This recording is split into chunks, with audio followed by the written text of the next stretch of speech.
Welcome to the McAllister Report. We join John McAllister, top football evaluator, as he shares wisdom and interviews coaches and athletes from around the country. Enjoy today's podcast. This is John McAllister with the John McAllister Report. And today my guest is young guy, Cole Peterson, probably 25 years old, but he has just been recently named the UAB Chief of Staff, Executive Football Operations. That's quite a title and quite a lot of responsibility for Cole. I've known Cole since he was probably 16, 17. He used to run all over the football camps, taking notes, would talk to me about players and prospects and what I thought. He gave me his opinion, I gave him mine. And he's really worked hard to get where he is. He's obviously, you have to have some benefits along the way and help, but he has a tremendous position right now and a lot of responsibility. We talk a lot of different things today, and he talks about even what he sees in players and prospects and what they need to do.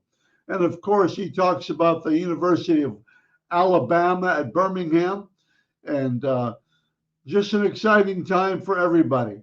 So if you'd sit back and enjoy my video podcast with Cole Peterson, the UAB Chief Staff Executive Director of Football Operations.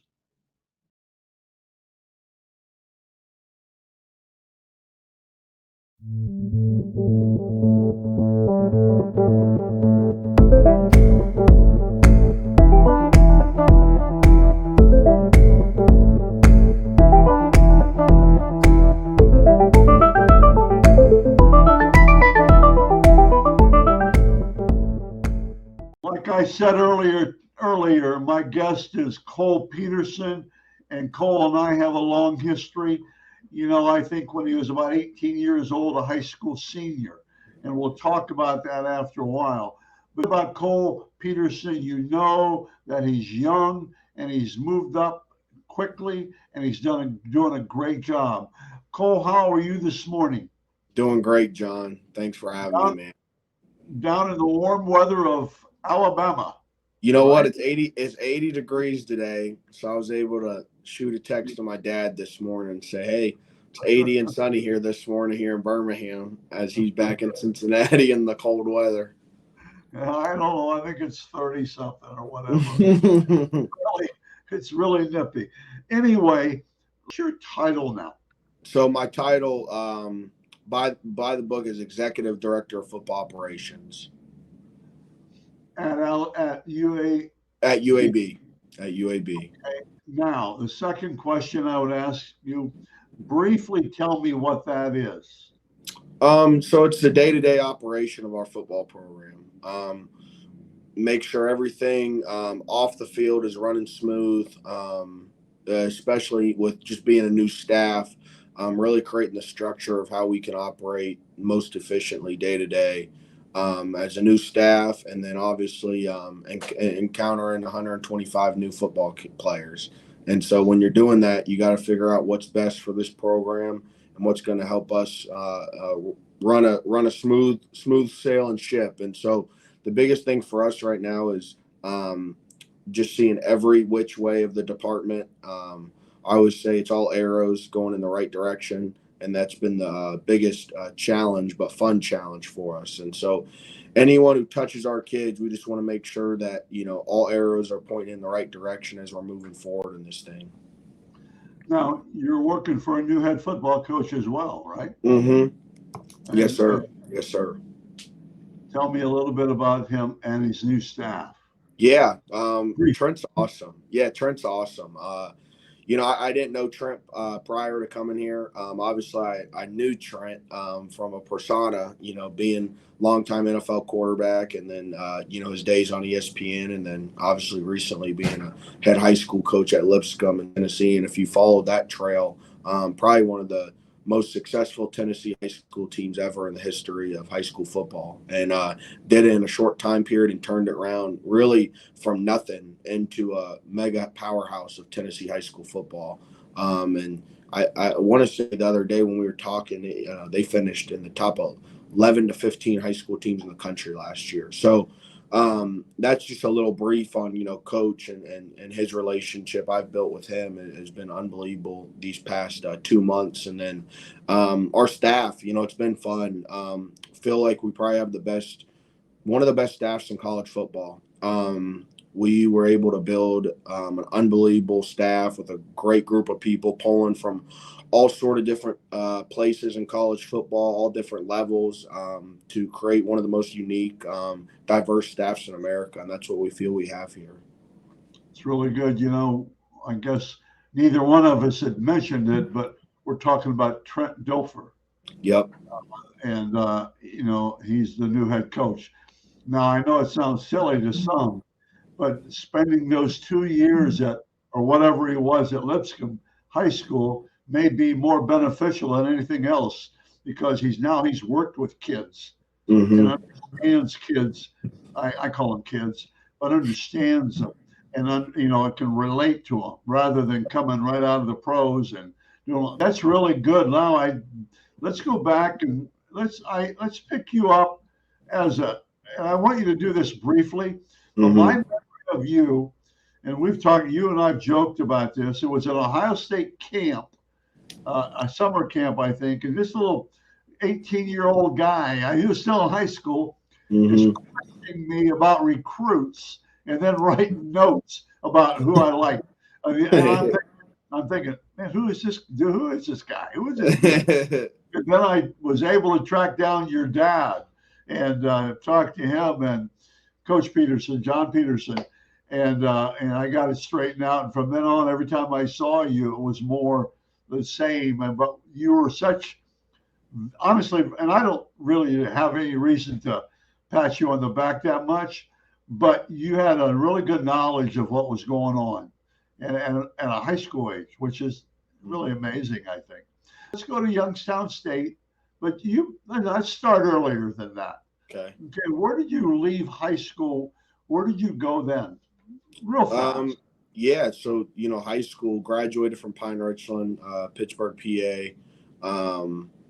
My junior, senior year. My freshman year, I was at Spain Park down here in Birmingham, Alabama.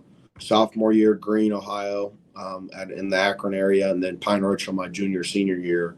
When I graduated from there, had like a year lapse kind of in the Pittsburgh area my freshman year, which led me ultimately to transferring to Youngstown State after my freshman year.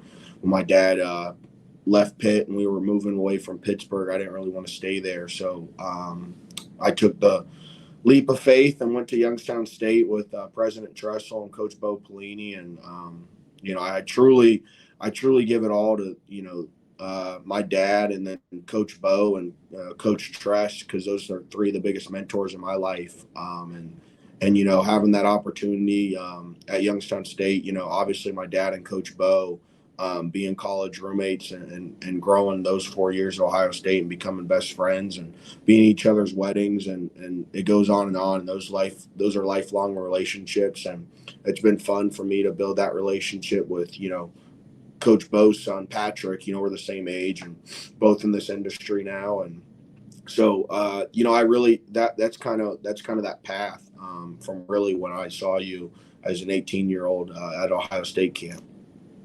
Okay. Yeah. Real quickly, then you had to know people to help knowing people, but also you have to know what you're doing after you get to the door. I mean, Yes, some people get you to the door, and I've experienced that my whole life. It seems like I got my first head football job when I was 24, and one of the best coaches in Ohio recommended me. I wasn't ready, but he recommended me, and I got the job. But I guess we can even make a coaching point here. You have to be able to develop relationships with people. And then Coach Tressel told me before, he said, it's not who you work where you work, it's who you work for. Yep. And that's so huge, I think. Now, tell me about Indiana. You made the move to Indiana. Yeah. That move was, it caught a lot of people off guard, because, I was so thankful, to continue my career and really get my true first opportunity at Youngstown State. I was an undergrad there, but people for 4 years probably thought I was a full-time employee. I was never in class. I was always in the office. I did online school for 3 out of the 4 years I was there.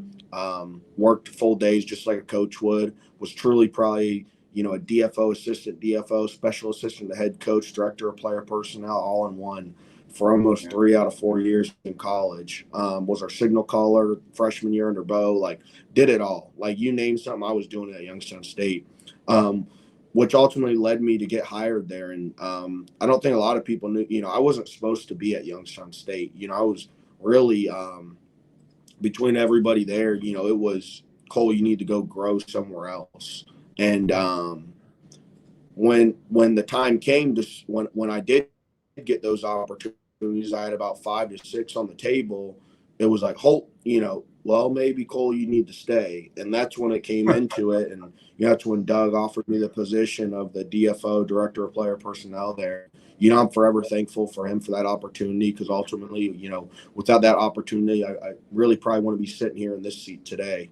And it was a fast 5 months. We did an unbelievable thing there, and love to see their success there at Youngstown State. It's awesome to see from afar, and a lot of great people in that building, and they'll continue to do things the right way, and love to watch it. They got great kids and great people, and that opportunity prepared me for that opportunity at Indiana.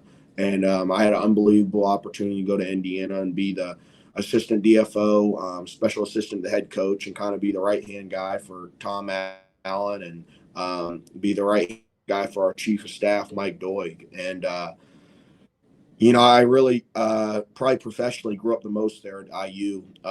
Just an unbelievable group of people, unbelievable head coach who truly does things the right way. And probably, I can't speak more highly of the person who Tom Allen is and how he does things. He is truly one of a kind. I truly love that man. I mean, he's unbelievable. And so the time I was able to spend with him, and the time I was able to be at Indiana with just an unbelievable coaching staff and a group of people, has shaped me, and making sure I was ready for this opportunity to come here at UAB. That's really good. That's really good. Okay, that's great background. And I'm always interested in how young people move up, or how young people create opportunities and things like that. Yeah. And you've done that. You mentioned some really good people.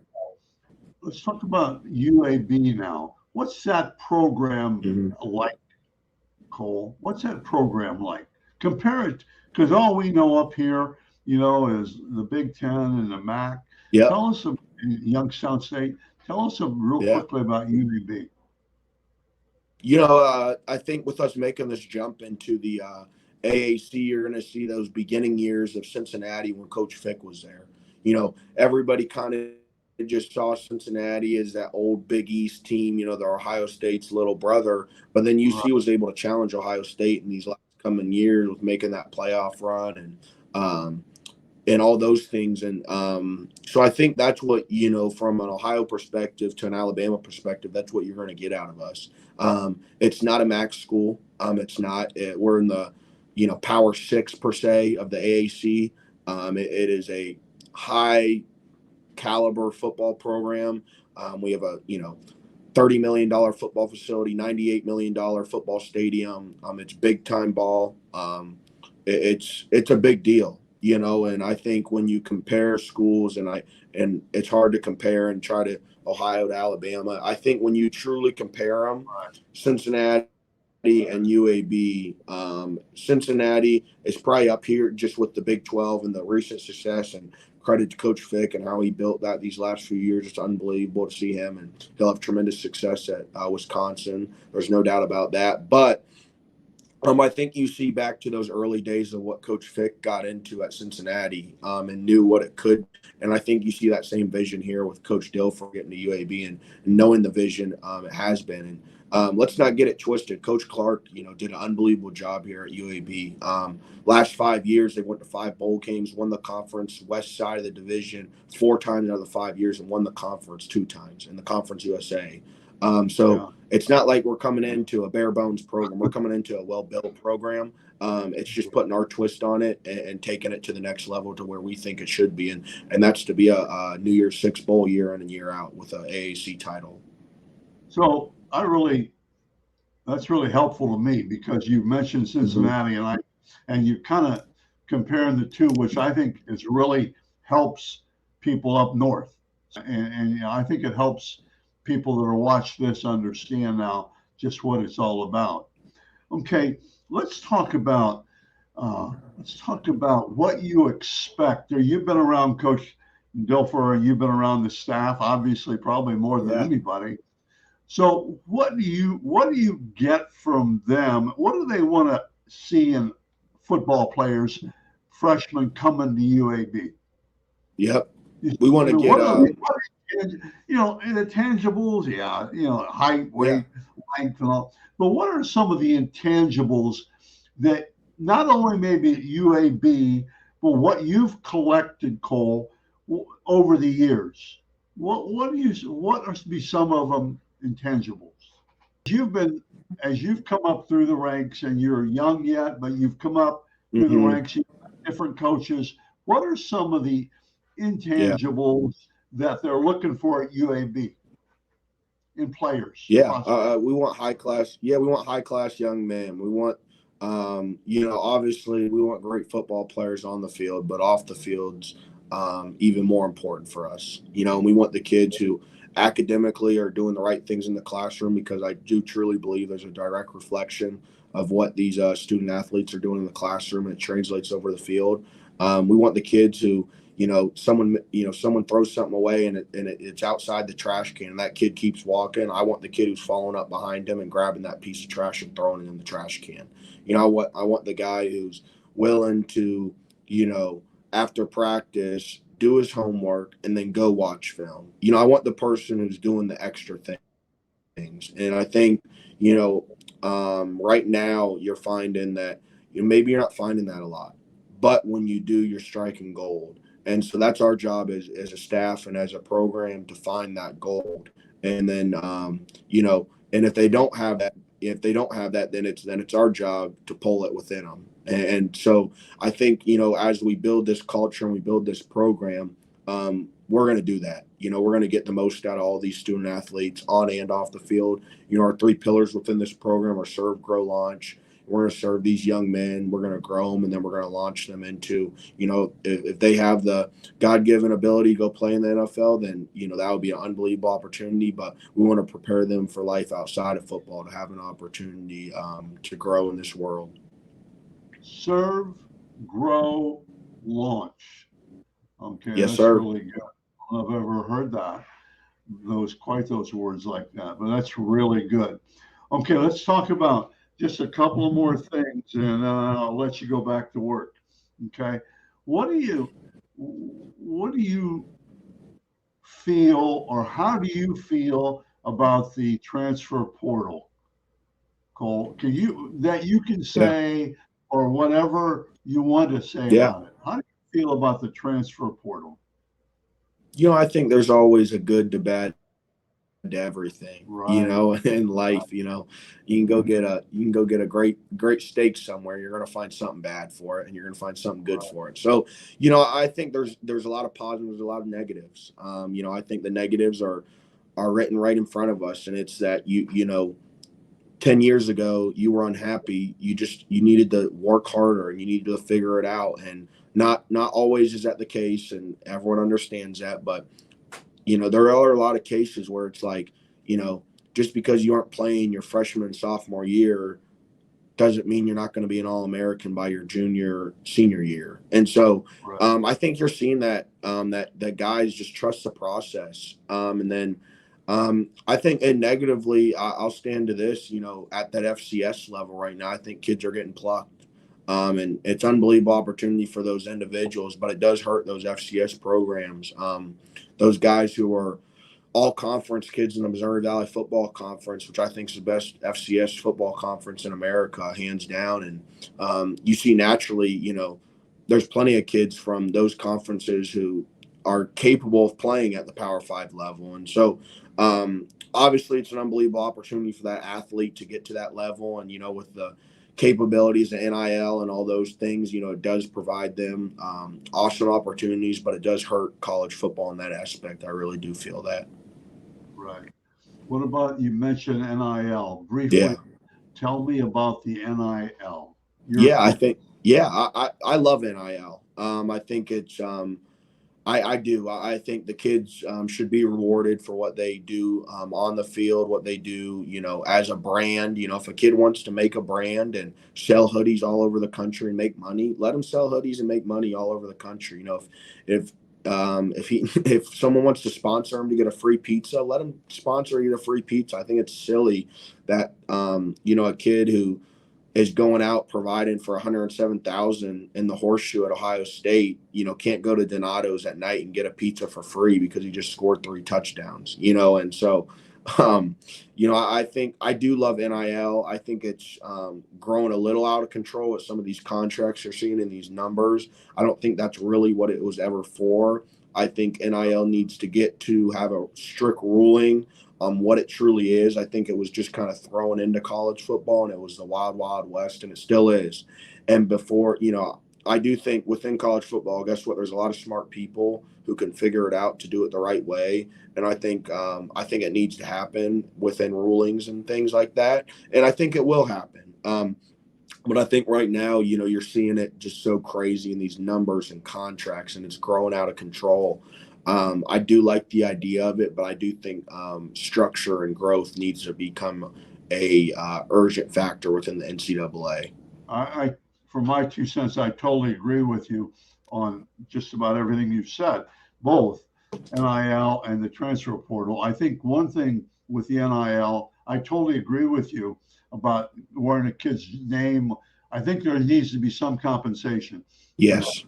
But I think the other thing, 2 other things. One is I don't think people, when they say, boy, this guy's got an athletics or football scholarship, okay, that doesn't mean he can go out every weekend and go to movies. And I mean, that's just, he doesn't have that extra money. No, he doesn't. And being very blunt, yep, where a lot of these kids come from, they don't have that kind of money. I can play football at college. But the other thing with the NIL, I think what's really neat, there was some guy, I think it was in Kentucky, some insurance guy. He had a gymnast do flips on his show and say, you'll flip over our prices or something like that. Yeah. Pay him a couple $100 or whatever. I mean, that's a lot of money for a lot of people. Mm-hmm. But anyway, okay, I want to shoot. Okay, Cole, one more thing. Give me advice and give the people watching this advice that are college students. They're thinking about wanting to go into coaching's really, really hard. Yep. It's so hard to get into coaching. My goodness. Mm-hmm.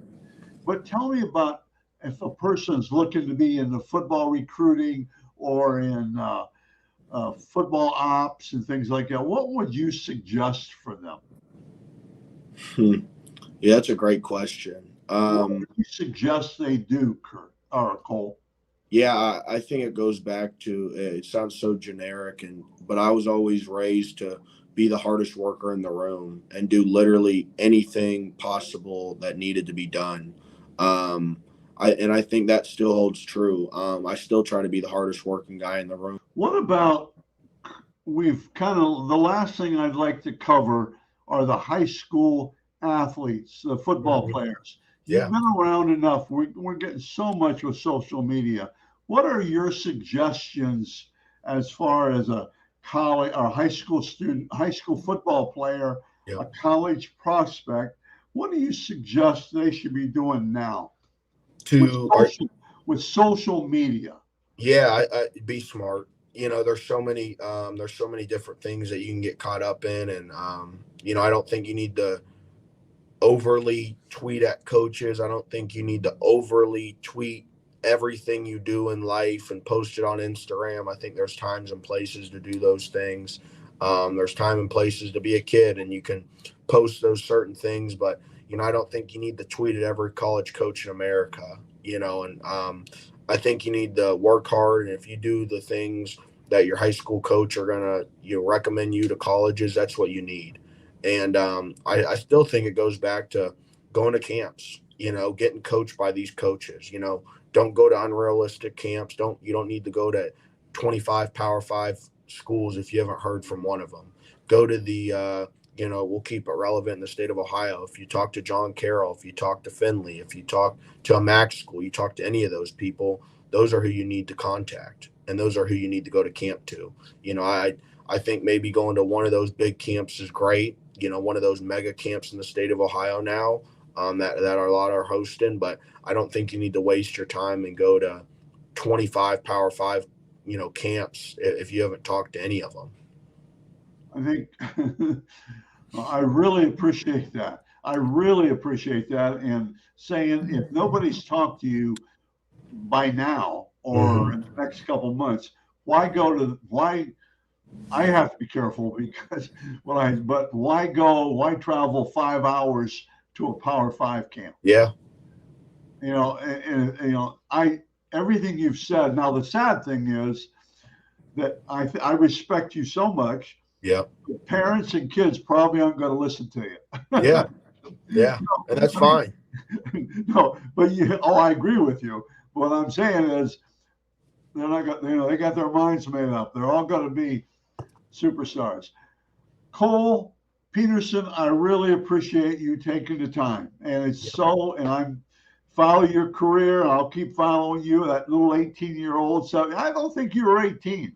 I think you're pretty. Honestly, I think I was probably like 16, 15. I don't think you were out. I know you weren't out of high school. I could have been in middle school, honestly. I know. But the nice thing, and I tell your dad, and I promise to let you go. But the one thing that I've always appreciated, I've watched, you're always around the right places.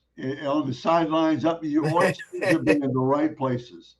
And you do, like I told your dad, I said, I really like your son. He's got a little bit of swagger now. And your dad just smiles and says, I know. No. Cole, thank you very much. Yes, sir. Yes, thanks for having me on, John. Thank you. Yep.